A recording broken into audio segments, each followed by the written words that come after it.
नमस्कार, आप देख रहे हैं संडे स्पेशल। मैं हूं दीप्ति शाही सिंह। संभल हिंसा मामले में सियासत थमने का नाम नहीं ले रही है। संभल हिंसा के बाद से ही लगातार सरकार और विपक्ष एक दूसरे पर आरोप लगा रहे हैं। सीधे तौर पर विपक्ष इस पूरे मामले को लेकर जो तमाम आरोप हैं वो सरकार और पुलिस पर लगा रही है। लेकिन अब इस पूरे मामले में सुप्रीम कोर्ट ने आदेश दे दिया है कि अब कोई भी निचली अदालत जो है वो इस मामले पर किसी तरह का कोई फैसला नहीं करेगी और फिलहाल 8 जनवरी तक इस पूरे मामले को लेकर कोई सुनवाई भी नहीं होगी। सर्वे की जो रिपोर्ट है उसे भी अभी सील बंद ही रखा जाएगा। आज के संडे स्पेशल में अगले आधे घंटे हम आपको बताएंगे कि संभल विवाद जो पूरा मामला है वो क्या है और आखिर इस पूरे मामले को लेकर जो सियासत है वो क्यों हो रही है।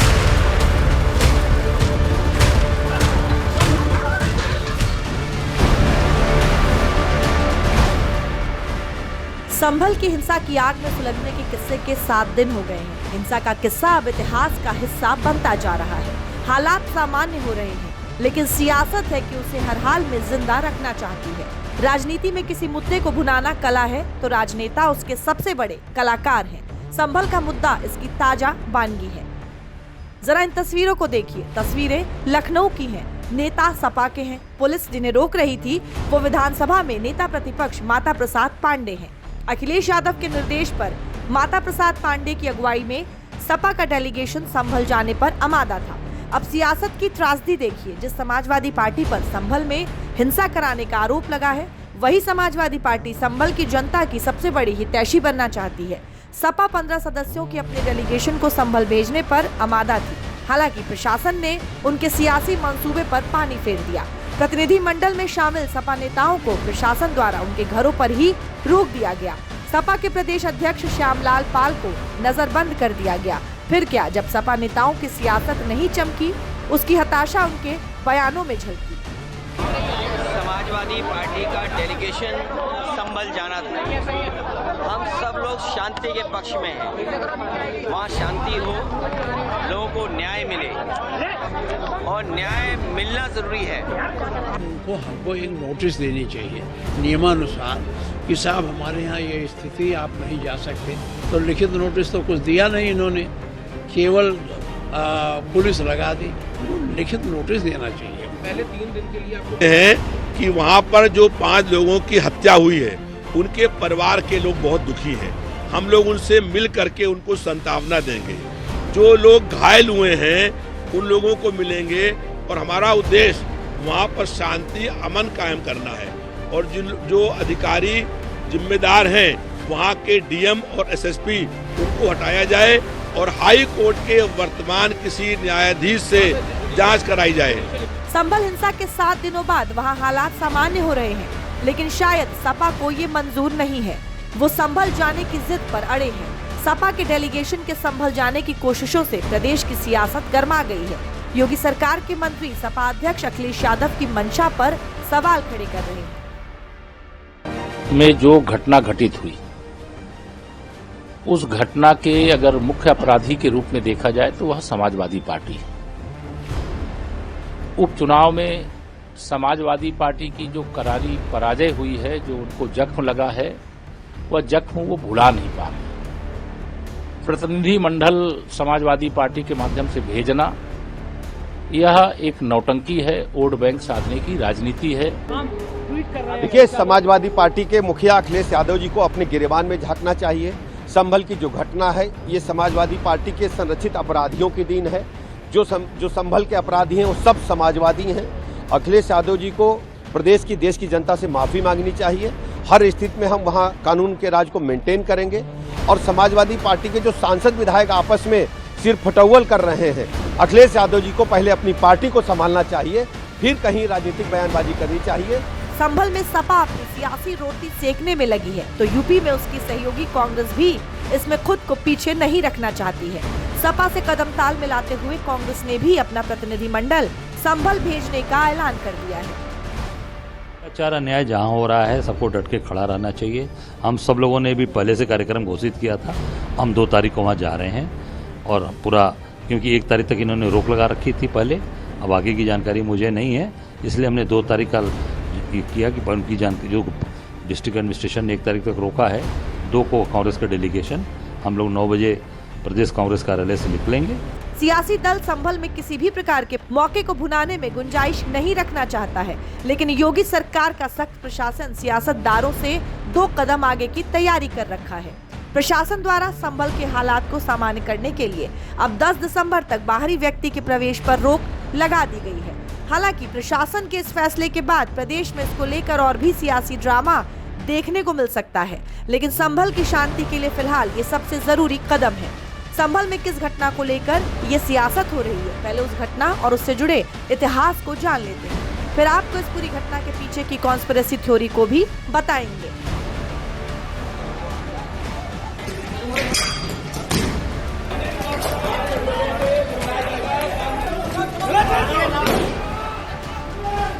अपना भविष्य बर्बाद मत करो इनके चक्कर में नेताओं के, अपने नेताओं के चक्कर में अपना भविष्य बर्बाद मत करो। ये तस्वीरें पिछले रविवार की हैं। ये तस्वीरें संभल के दामन पर वो दाग हैं जिनके निशान आने वाले कई सालों तक बरकरार रहने वाले हैं। 24 नवंबर को संभल हिंसा की आग में सुलग उठा था। अराजक भीड़ पुलिस पर पथराव कर रही थी और पुलिस उन्हें बार बार समझाने की कोशिश कर रही थी। अपना भविष्य बर्बाद मत करो इनके चक्कर में नेताओं के, अपने नेताओं के चक्कर में अपना भविष्य बर्बाद मत करो। पुलिस समझाने में लगी थी, लेकिन ये भीड़ है कि सामाजिकता और शुचिता को ताक पर रखकर अराजकता फैलाने पर आमादा थी। दरअसल संभल के जामा मस्जिद में बीते रविवार की सुबह सर्वे के लिए टीम पहुंची थी, लेकिन सर्वे करने गई टीम पर अराजक भीड़ ने पथराव शुरू कर दिया। पुलिस वालों की गाड़ियां तक फूंक डाली। उसके बाद जो हुआ वो इतिहास के दस्तावेजों में काले अक्षरों में दर्ज हो गया।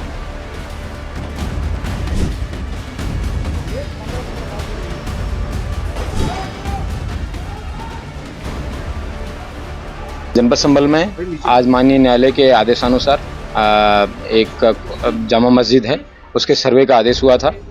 तय समय के अनुसार सभी सर्वे करने के लिए जो लोग कोर्ट कमिश्नर हैं, डीएम साहब हैं, मेरे स्वयं द्वारा और बाकी अन्य फोर्स हैं, वो समय पे मौजूद थी।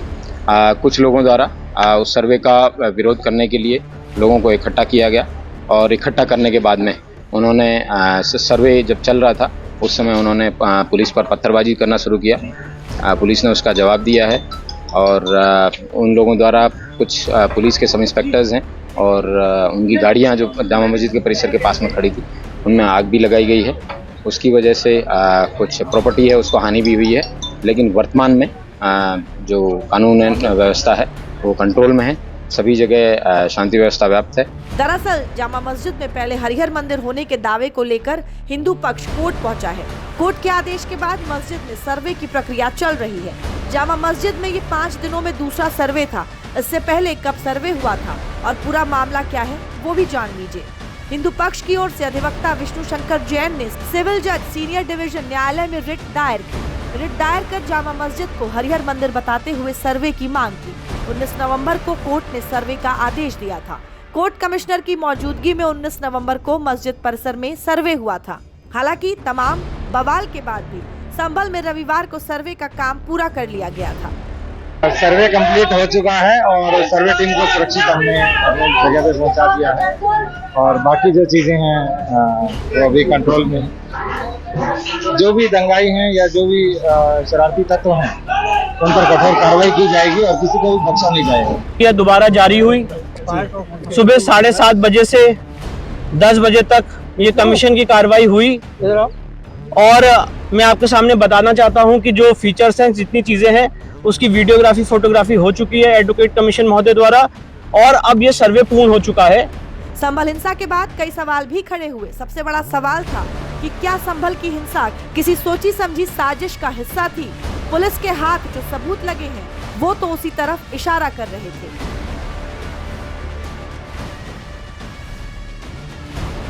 ये संभल में शाही मस्जिद के सर्वे को लेकर हुई हिंसा का वीडियो है। वीडियो में हिंसा पर उतारू उपद्रवियों के पत्थरबाजी की तस्वीरें हैं।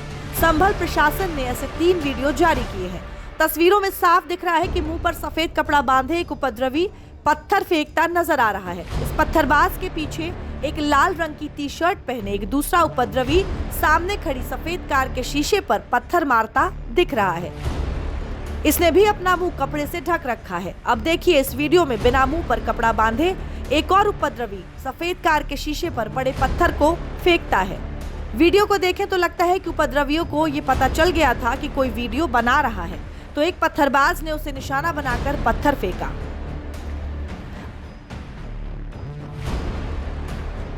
अब ये दूसरा वीडियो देखिए, इसमें एक पीली शर्ट पहने और काली शर्ट पहने शख्स ऊपर की तरफ इशारा करके ये बता रहा है कि कोई वीडियो बना रहा है। ये 8 सेकंड का तीसरा वीडियो भी है, जिसमें शुरुआत में सिर्फ लाल शर्ट और काली शर्ट पहने वही 2 उपद्रवी दिखते हैं। पीछे भीड़ खड़ी है, तभी बनियान पहने एक शख्स पत्थरबाजी करता दिख रहा है।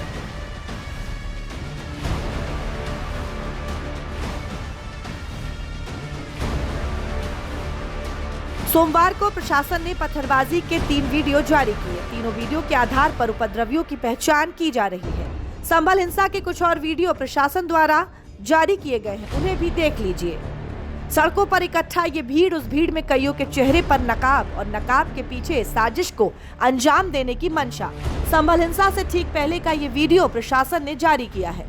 ये वीडियो उसी सीसीटीवी में कैद हुआ है जिसे दंगाइयों ने हिंसा से पहले तोड़ दिया। पहले कैमरा नंबर 9 में रिकॉर्ड हुए फुटेज को देखिए।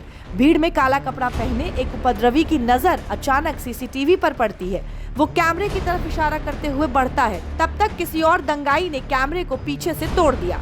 अब कैमरा नंबर 10 का सीसीटीवी फुटेज देखिए। दंगाई भीड़ एक जगह इकट्ठा होकर दंगे को अंजाम देने की तैयारी में थी। सब कुछ सीसीटीवी फुटेज में रिकॉर्ड भी हो रहा था। तभी एक दंगाई आता है और बड़े डंडे से सीसीटीवी पर हमला बोल देता है।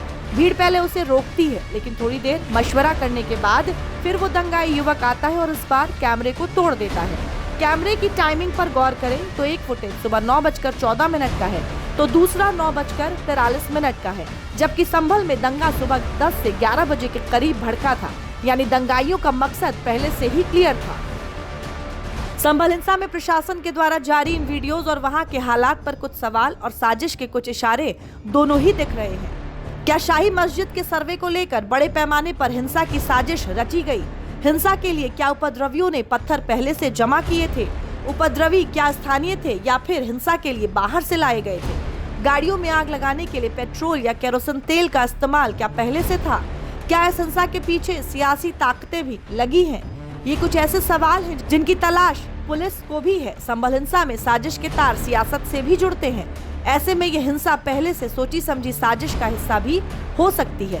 पुलिस उस साजिश का पर्दाफाश करने में जुट गई है। साफ फैसल ने कुल 200 लोग और 6 नामजद लोगों के खिलाफ जो है, क्योंकि उसी क्षेत्र के रहने वाले हैं तो जानते भी हैं, 6 नामजद लोग और 200 अन्य लोगों के खिलाफ मुकदमा जो है उन्होंने लिखवाया है। दंगाई हिंसा के लिए किसी भी हद तक जाने पर आमादा थे। दंगाइयों ने पहले नखास चौराहे पर लगे सीसीटीवी कैमरे को तोड़ा और फिर पुलिस पर ही जानलेवा हमला कर दिया, जिसका खुलासा एफआईआर में हुआ।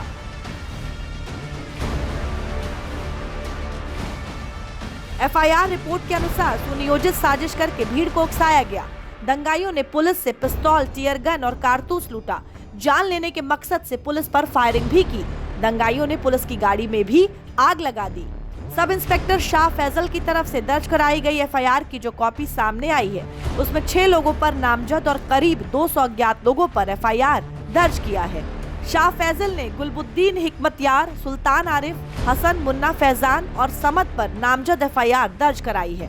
इन सभी आरोपियों पर भारतीय न्याय संहिता यानी बीएनएस की कई धाराओं में मुकदमा दर्ज हुआ है। पुलिस ने संभल की हिंसा को लेकर जिन 6 आरोपियों के खिलाफ नामजद एफआईआर दर्ज किया है, उनमें से 2 चेहरे सियासी ही हैं। ये वो 2 चेहरे हैं जिन पर संभल में हिंसा भड़काने का आरोप है। एक संभल से सपा सांसद जियाउर रहमान बर्क हैं, तो दूसरे संभल सदर से सपा विधायक नवाब इकबाल महमूद के बेटे सुहेल इकबाल महमूद हैं। संभल की जनता ने एक को चुनकर संसद भेजा, दूसरे के पिता को विधानसभा। उम्मीद थी कि दोनों संभल के विकास का किस्सा लिखेंगे, लेकिन दुर्भाग्य देखिए दोनों ही संभल में हिंसा की सियासत का हिस्सा बनकर रह गए। दीपक राठी नाम के हमारे सब इंस्पेक्टर हैं, जो भी कल घायल भी हुए थे, उनके द्वारा जो यहाँ के एकता चौकी प्रभारी भी हैं, 800 लोगों के खिलाफ मुकदमा लिखवाया है उन्हें। जियाउर रहमान बर्क और सोहेल इकबाल नामक ये 2 नामजद अभियुक्त हैं, जिनको उन्होंने अभियुक्त बनाया है। उनके द्वारा बताया गया है कि भीड़ को इन लोगों ने भड़का के बलवे का रूप दिया। सपा सांसद जियाउर रहमान बर्क और सपा विधायक नवाब इकबाल महमूद के बेटे सुहेल इकबाल महमूद पर इस घटना की साजिश रचने का आरोप लग रहा है। गुनहगार नंबर 1 संभल से सांसद जियाउर रहमान बर्क हिंसा भड़काने के आरोप में मुकदमा दर्ज। गुनहगार नंबर 2 संभल सदर से सपा विधायक के बेटे सुहेल इकबाल महमूद हिंसा भड़काने के आरोप में मुकदमा दर्ज। संभल से सपा सांसद जियाउर रहमान बर्क को पहले भी भड़काऊ भाषण को लेकर पुलिस द्वारा बीएनएस की धारा 168 के तहत नोटिस दिया गया था, लेकिन जियाउर रहमान नहीं माने। यह उल्लेखनीय है कि जियाउर रहमान बर्क को 168 बीएनएसएस का नोटिस जनपद संभल की थाना कोतवाली पुलिस द्वारा भी पूर्व में दिया गया था। उनके द्वारा पूर्व में भी भड़काऊ भाषण दिए गए थे। उस भड़काऊ भाषण के दौरान उनको बताया गया था कि आप इस तरीके के भाषण ना दें, इनसे बाज आएं, लेकिन उन्होंने उसके बाद भी भीड़ को उकसाने के लिए और जामा मस्जिद की हिफाजत कोर्ट एंड अनकोर्ट इस स्टेटमेंट के साथ में लोगों को मोबिलाइज करने का प्रयास किया। संभल में जामा मस्जिद के सर्वे के दौरान भड़की हिंसा के मामले में पुलिस द्वारा कुल 7 एफआईआर दर्ज की गई हैं। संभल हिंसा में पुलिस ने 7 एफआईआर दर्ज की है। कुल 6 नामजद और 2500 से ज्यादा अज्ञात पर मुकदमा दर्ज। अब तक 25 उपद्रवियों की गिरफ्तारी हुई है। यूपी के संभल में भड़की हिंसा में 4 लोगों की मौत हुई थी। पुलिस हिंसा से जुड़े मामले में 6 नामजद समेत 2750 अज्ञात लोगों पर एफआईआर दर्ज करके जांच कर रही है। संभल में भड़की हिंसा के जो 2 मुख्य आरोपी हैं, वो दोनों ही संभल में सपा के कद्दावर नेता हैं। ऐसे में इन दोनों नेताओं से जुड़ी सबसे सनसनीखेज थ्योरी यूपी सरकार में मंत्री नितिन अग्रवाल ने दी तो प्रदेश की सियासत में हड़कंप मच गया। नितिन अग्रवाल ने संभल की आगजनी और हिंसा को वर्चस्व की राजनीति का नतीजा बताया है। नितिन अग्रवाल ने इसे तुर्क पठान विवाद से जोड़कर बताते हुए ट्वीट कर डाला। संभल के सांसद जियाउर रहमान बर्क तुर्क मुसलमान हैं। स्थानीय विधायक इकबाल मंसूद अंसारी पठान हैं। पुलिस की एफआईआर में भी दोनों का नाम है। दावा है कि दोनों के बीच संभल में वर्चस्व को लेकर लड़ाई है। तुर्क पठान विवाद में शांति भंग की, जिसे पुलिस के ऊपर थोपने का आरोप। यूपी बीजेपी के अध्यक्ष भूपेंद्र चौधरी ने भी इसे समाजवादी पार्टी के आपसी वर्चस्व की लड़ाई बताई है। पथराव के बाद जिस प्रकार की परिस्थिति बनी, ये कहीं ना कहीं समाजवादी पार्टी का जो आपसी वर्चस्व की लड़ाई है, उस वर्चस्व की लड़ाई के कारण ही ऐसा हो पाया। उस समाजवादी पार्टी का अंतर्विरोध है इनमें आपस में, और 2 परिवारों के में जिस प्रकार से वहां प्रतिस्पर्धा है समाजवादी पार्टी की राजनीति को नेतृत्व करने की, उसी कारण उन्हीं लोगों ने लोगों को भड़काकर ये घटना को अंजाम दिया है। संभल में हुई हिंसा में 4 लोगों की मौत हो गई थी और अब मंत्री नितिन अग्रवाल और भूपेंद्र चौधरी के दावे के बाद अब कई सवाल भी उठ रहे हैं। क्या तुर्क सांसद और पठान विधायक के बीच वर्चस्व की लड़ाई से 4 लोगों की मौत हुई? क्या मारे गए चारों युवक पठान विधायक इकबाल महमूद के समर्थक थे? क्या तुर्क सांसद जियाउर रहमान बर्क के समर्थकों द्वारा गोली चलाई गई? क्या बर्क के समर्थकों द्वारा चलाई गई गोली से पठान, सैफई और अंसारी की मौत हुई? पुलिस भी पहले ही साफ कर चुकी है कि उसकी गोली से किसी की मौत नहीं हुई है, लेकिन विपक्ष ने आरोप लगाया कि पुलिस की गोली से 4 लोग मारे गए हैं। लेकिन पोस्टमार्टम रिपोर्ट में खुलासा हुआ है कि संभल हिंसा में किसी की भी मौत पुलिस की गोली से नहीं बल्कि देसी तमंचे से हुई है, जिसके बाद यूपी विधानसभा में नेता प्रतिपक्ष माता प्रसाद पांडे ने पुलिस पर चौंकाने वाले आरोप लगा दिए।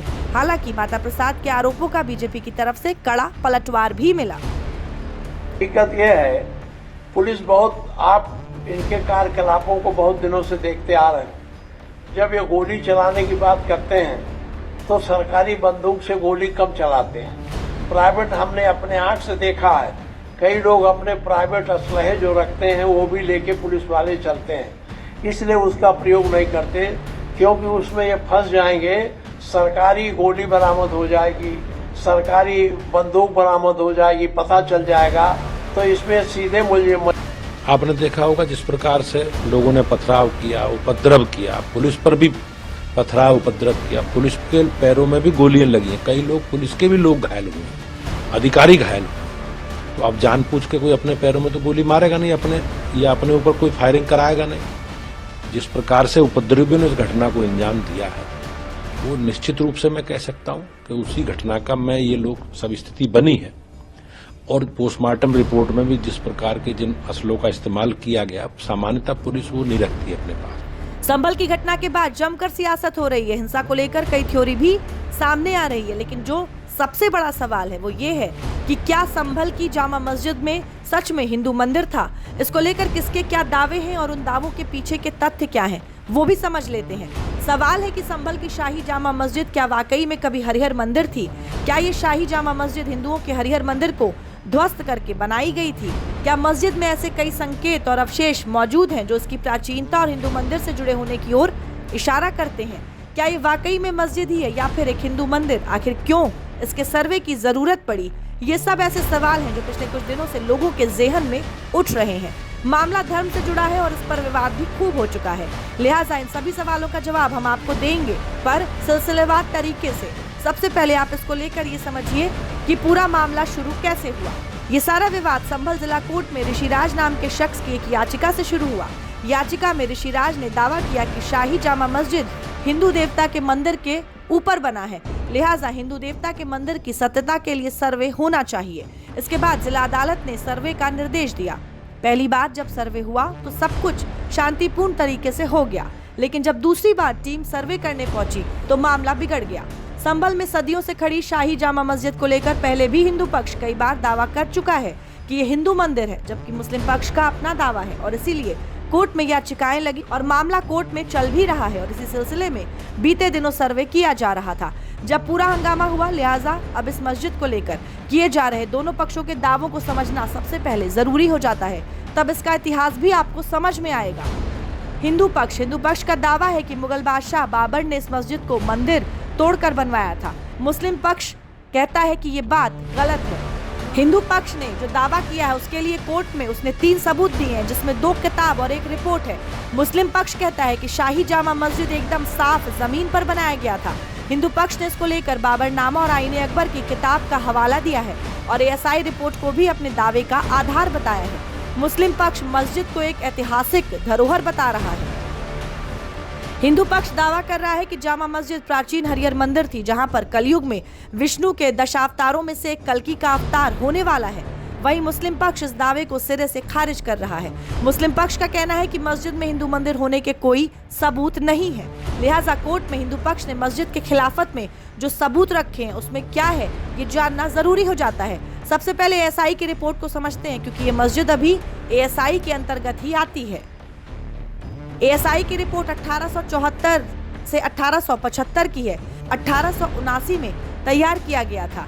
एएसआई की 1875 की रिपोर्ट में कई ऐसे साक्ष्य दर्ज हैं जो हिंदू मंदिर के अस्तित्व की ओर संकेत करते हैं।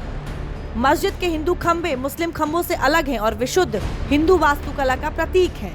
एएसआई के अनुसार मस्जिद के गुंबद की मरम्मत हिंदू सम्राट पृथ्वीराज चौहान के शासनकाल में हुआ था। मस्जिद की संरचना में हिंदू मंदिर के कई चिन्ह पाए गए, जिन्हें बाद में प्लास्टर से ढक दिया गया। तस्वीरों में जो आपको पेज दिख रहा है, हिंदू पक्ष के याचिकाकर्ता हरिशंकर जैन ने अपनी याचिका में बाबरनामा के इसी पेज का जिक्र किया है। बाबरनामा को बाबर ने खुद लिखा और ब्रिटिश ओरिएंटलिस्ट एनेट बेवरीज ने इसका अनुवाद किया था। बाबरनामा के पेज 687 में लिखा है कि बाबर के आदेश पर उसके दरबारी मीर हेंगू बेग ने संभल के हिंदू मंदिर को जामा मस्जिद में परिवर्तित किया। ये मस्जिद के शिलालेख से मेल भी खाता है, जिसमें मीर हिंदू बेग का नाम और 933 हिजरी वर्ष में मस्जिद के निर्माण का उल्लेख है। अब आपको बताते हैं कि हिंदू पक्ष के दावे का आधार नंबर 3 के बारे में, यानी आईने अकबरी। तस्वीरों में जो आपको पेज नंबर 281 दिख रहा है, ये आईने अकबरी में लिखा गया है, जिसमें संभल का जिक्र है। आईने अकबरी किताब को अकबर के शासनकाल में फारसी भाषा में अबुल फजल ने लिखा था। अब इसमें जो मुख्य चीज है वो यही पेज है। इसमें क्या लिखा है ये भी समझिए। 1589 से 1600 के बीच लिखी गई इस किताब के पेज नंबर 281 में लिखा है कि संभल में प्रचुर मात्रा में शिकार उपलब्ध है, जहां गैंडा पाया जाता है। ये एक छोटा हाथी जैसा जानवर है जिसके पास सूंड नहीं होती। इसके थूथन पर एक सींग होती है जिससे ये दूसरे जानवरों पर हमला करता है। इसकी खाल से ढालें बनाई जाती हैं और सींग से धनुष की डोरी। संभल शहर में हरिमंडल नाम का एक मंदिर है जो एक ब्राह्मण का है, जिसके वंशजों में से 10वां अवतार इसी स्थान पर प्रकट होगा। ये एक प्राचीन स्थान है जो शेख फरीदे शंकरगंज के उत्तराधिकारी जमाल का विश्राम स्थल है। ये एएसआई की करीब 150 साल पुरानी वही रिपोर्ट है जो इस पूरे मामले में मुख्य आधार बनी है। इस रिपोर्ट में उस हर चीज का जिक्र किया गया है जिससे हिंदू पक्ष के मस्जिद की जगह पर मंदिर के दावे को काफी सपोर्ट मिलता है। रिपोर्ट में कई दावे किए गए हैं जो उस मस्जिद को मंदिर होने के प्रमाण भी देते हैं। रिपोर्ट में यह भी लिखा है कि सर्वे करने वाले अधिकारियों के सामने कई मुसलमानों ने ये बात कबूल की है कि बाबर के नाम वाला मस्जिद में लगा शिलालेख जाली है। अब आपको एएसआई की रिपोर्ट में इसको लेकर लिखी सभी बातें ढंग से समझाते हैं। रिपोर्ट में लिखा है कि संभल के हरिमंदिर में बाबर के जाली शिलालेख में ये देखा जा सकता है कि बाबर का नाम गलत दिया गया है। शिलालेख में शाह जाम फुलहम्मद बाबर लिखा है, लेकिन इस बादशाह का असली नाम शाह जहीर उद दीन मोहम्मद बाबर था। इमारत का टिन गुंबद शायद अपनी तरह का अनूठा है। रिपोर्ट में इसे पृथ्वीराज चौहान से भी संबंधित बताया गया है। रिपोर्ट में दावा किया गया है कि सेंट्रल स्क्वायर शैली के हिंदू मंदिर की दीवारें पत्थर से ढकी बड़ी ईंटों से बनी हुई प्रतीत होती हैं, लेकिन मुसलमानों ने दीवारों पर जो प्लास्टर लगाया उससे ये छिप जाता है कि वे किस सामग्री से बनी है। कई स्थानों पर जहां प्लास्टर टूटा हुआ था, जांच करने पर उनमें से कुछ स्थानों पर पत्थर दिख रहे थे। रिपोर्ट के अनुसार मुसलमानों ने अधिकांश पत्थरों को हटा दिया, विशेष रूप से उन पत्थरों को जो हिंदू धर्म के निशान के तौर पर दिखते थे। इन पत्थरों का फर्श बनाने में ऐसे प्रयोग किया गया कि इन पर बनी मूर्तियां नीचे की ओर रख दी गई। सर्वे रिपोर्ट में आगे लिखा है कि ऐसे निशान भी दिखे जिनसे पता चलता है कि पत्थर के आवरण के समय दीवारें बहुत मोटी थी। मंदिर के बाहरी प्रांगण की बाहरी सीढ़ियों के नीचे लाल बलुआ पत्थर में मूर्ति कला के कुछ टुकड़े भी दिखे, जिनमें से एक नालीदार स्तंभ का ऊपरी भाग था। इसे मस्जिद में बदलने के लिए इमारत में जोड़े गए मोहम्मदी विंग्स छोटी ईंटों से बने हैं, यानी जहां भी दीवारों पर प्लास्टर नहीं था वहां ईंटें छोटी थीं और मिट्टी के गारे में लगी हुई थी। एएसआई की रिपोर्ट के मुताबिक पुराने हिंदू काम और बाद में किए गए मुसलमानी काम के बीच एक साफ अंतर पता चलता है। पुराने हिंदू मंदिर को मुसलमानी जोड़ से एक बार में ही अलग से पहचाना जा सकता है और इन्हीं सबूतों के दम पर संभल की जामा मस्जिद हिंदू मंदिर श्री हरिहर को तोड़कर बनाया गया, ऐसा दावा कोर्ट में दायर याचिका में किया गया है। फिलहाल ये पूरा मामला कोर्ट में है और दोनों पक्षों की अपनी अपनी दलीलें हैं। अब फैसला कोर्ट करेगा कि मस्जिद मंदिर को तोड़कर बनी है या नहीं। लेकिन पिछले कुछ दिनों से जिस संभल मामले में मस्जिद के सर्वे को लेकर कई तरह की बातें और दावे किए जा रहे थे, शुक्रवार को सुप्रीम कोर्ट में इन सभी दावों को लेकर मचे विवाद पर दोबारा सुनवाई हुई। सुप्रीम कोर्ट ने संभल जामा मस्जिद के खिलाफ चल रहे मुकदमे में ट्रायल कोर्ट को कई अहम आदेश दिए हैं। सुप्रीम कोर्ट ने ट्रायल कोर्ट से कहा कि 8 जनवरी तक केस में कोई एक्शन ना ले। मस्जिद की सर्वे रिपोर्ट सील रखी जाएगी, इसे खोला नहीं जाएगा। हाईकोर्ट की अनुमति के बिना मामले में आगे कोई कार्रवाई नहीं की जाएगी। सुप्रीम कोर्ट ने याचिकाकर्ता यानी मुस्लिम पक्ष को हाईकोर्ट जाने को कहा है। इलाहाबाद हाईकोर्ट को निर्देश दिया गया कि मुस्लिम पक्ष की याचिका फाइल होते ही 3 दिन में सुनवाई हो। सुप्रीम कोर्ट ने सरकार से कहा है कि संभल में शांति व्यवस्था बनाए रखें। सीजेआई ने कहा मामले में सही और गलत क्या है, हम अभी ये नहीं देख रहे हैं। अब संभल के इस मामले में तब तक कार्रवाई नहीं होगी जब तक मस्जिद समिति द्वारा सर्वेक्षण आदेश को चुनौती देने वाली याचिका हाईकोर्ट में सूचीबद्ध नहीं हो जाती है। लिहाजा सवाल ये भी उठता है कि क्या सुप्रीम कोर्ट ने संभल की निचली अदालत में होने वाली सुनवाई पर स्टे लगा दिया है? तो इसका जवाब आप खुद वकील विष्णु शंकर से सुनिए। नहीं, ट्रायल कोर्ट की प्रोसीडिंग का भी एक लिमिटेड स्टे है जब तक ऑनरेबल इलाहाबाद हाईकोर्ट ये अप्रोच नहीं करते हैं, और जब ऑनरेबल इलाहाबाद हाईकोर्ट अप्रोच करेंगे और मैटर ऑनरेबल हाईकोर्ट में लिस्ट हो जाएगा तो ऑनरेबल इलाहाबाद हाईकोर्ट डिसाइड करेगी कि ट्रायल कोर्ट की प्रोसीडिंग स्टे रहनी की नहीं रहनी है। पर साथ ही साथ जो एडवोकेट कमीशन है उसको रिपोर्ट दाखिल करने से नहीं रोका गया है, वो अपनी रिपोर्ट दाखिल करेंगे और सील कवर में दाखिल करने की बात कही गई। दरअसल संभल मस्जिद का जो सर्वे हुआ था उसका आदेश संभल की निचली अदालत ने ही दिया था और इसी आदेश के खिलाफ मस्जिद समिति ने सुप्रीम कोर्ट में याचिका दायर कर चुनौती दी थी। इस पर सुप्रीम कोर्ट ने याचिकाकर्ताओं से पूछा भी था कि वो उच्च न्यायालय क्यों नहीं गए। हालांकि सुप्रीम कोर्ट ने अब जरूर मामले की सुनवाई उच्च न्यायालय में ही किए जाने के निर्देश दिए हैं। तो फिलहाल संभल जामा मस्जिद विवाद को लेकर सुप्रीम कोर्ट ने संज्ञान लिया है और अब इस पूरे मामले को लेकर सुप्रीम कोर्ट ने साफ कह दिया है कि 8 जनवरी तक इससे जुड़ा हुआ कोई भी जो फैसला है वो नहीं किया जाएगा। अब आने वाला समय ही बताएगा कि किस तरह कोर्ट हिंदू और मुस्लिम पक्ष के दावों पर अपना फैसला लेता है। मेरे साथ संडे स्पेशल में फिलहाल के लिए इतना ही। देश और दुनिया की खबरों के लिए आप देखते रहिए दूरदर्शन उत्तर प्रदेश।